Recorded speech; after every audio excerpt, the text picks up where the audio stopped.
Good morning, Pilipinas! Kayo po ay nanonood pa rin ng Panahon TV. Patuloy pa rin ang epekto ng dry spell sa ating bansa at bukod po sa pagkasira ng libu-libong ektarya ng taniman, ilang mga farm animals din po ang naghihina o namamatay dahil po sa matinding init ng panahon. Ang dry spell ay nangyayari kapag naobserbahan sa tatlong magkakasunod na buwan ang mas mababa sa normal na rainfall condition.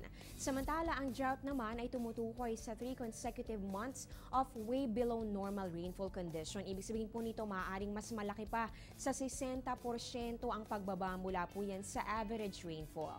Ayon po sinalabas sa update ng Pag-asa, 4 na lugar sa bansa ang maaaring makaranas ng epekto nito. Kasama po dyan ang Camarines Norte, Catanduanes, Quezon at ganun din ang Romblon. Samantala, 41 probinsya naman po ang apektado ngayon ng drought o dry spell, ngunit inaasahan din naman po ang improvement dito dahil po sa pagpasok ng Mayo, maaaring unti-unti nang makaranas ng pag-ulan, lalong-lalo na po sa western section ng ating bansa dahil po yan sa unti-unting pagpaparamdam din ng habagat. So kabilang po dito ang Abra, Agusan del Norte, Agusan del Sur, Apayao, Basilan, Batanes, Benguet, Bohol, Bukidnon at ganun din ang Compostela Valley. Kabilang din po dito ang Davao, Davao Oriental, Eastern Samar, Guimaras, Ifugao, Ilocos Sur, Kalinga, La Union, Lanao del Norte, Lanao del Sur at ganun din ang Maguindanao. Apektado rin po ang Masbate, Misamis Oriental, Mountain Province, Negros Occidental, Negros Oriental, Northern Samar, Nueva Ecija, Rizal at pati na rin ang Western Samar.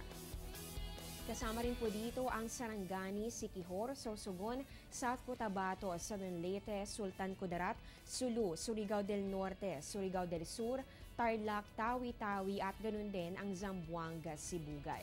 May ilang lugar din naman po kung saan inaasang magpapatuloy pa ang drought o dry spell at kasama naman po dito ito po nga Albay, Bataan, Batangas, Biliran, Cavite, Cebu, Ilocos Norte, Leyte, Misamis Occidental, Pampanga, Zamboanga del Norte at ganun din ang Zamboanga del Sur.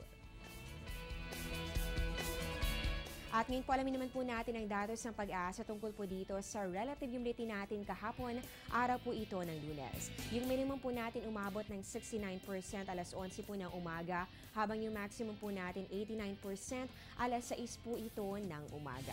Sa atin naman po ang temperatura, ang pinakamababa kahapon 25.4 degrees Celsius, habang yung pinakamataas naman po ay pumalo ng 33 degrees Celsius 11 a.m. po yan.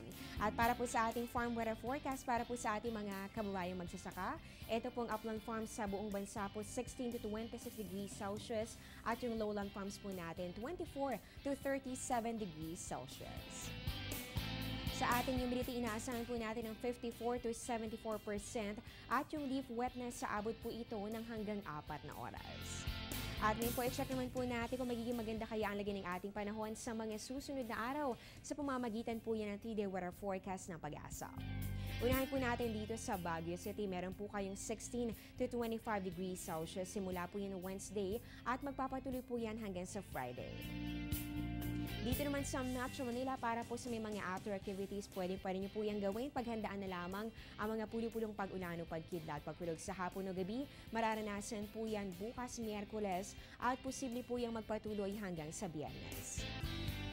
Para naman po sa mga taga Metro Cebu, inaasahan po natin mainit po ang panahon dahil yung pong temperatura posible pong umabot yan ng 25 to 33 degrees Celsius at sa Friday inaasahan po natin mas mainit ang 26 to 32 degrees Celsius.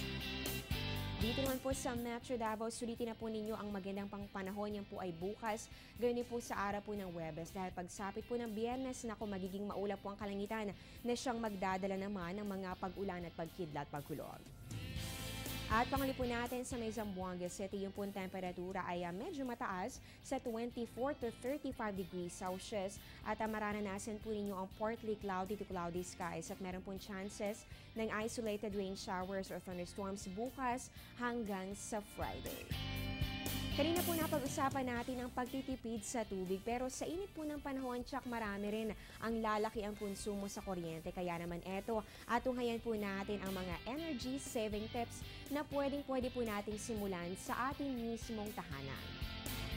Una po dito, patayin ang ilaw kung hindi naman talaga kailangan o hindi naman po ginagamit. Iwasan din po natin yung halos sabay-sabay na pag-plug sa ating saksakan. Recommended din po ang paggamit ng malamig na tubig sa paglalaba. Mainam din ang paggamit ng power-efficient appliances at kung maaari, iwasan po ang paggamit naman ng plancha sa peak hours. Makakabuti rin po ang regular na paglilinis ng inyong air conditioning unit at kung gagamit po kayo ng kalan, tansyahin maigi ang apoy nito at siguraduhin yung tamang flame height lamang para sa inyong niluluto. At para na po sa inyong mga refrigerator, iset po ito sa mas mataas pa sa 37 degrees Celsius. So ilan lamang ang mga tips na yan para makatipid ngayong tag-init. Marami pang dapat malaman, babalik pa po ang Panahon TV.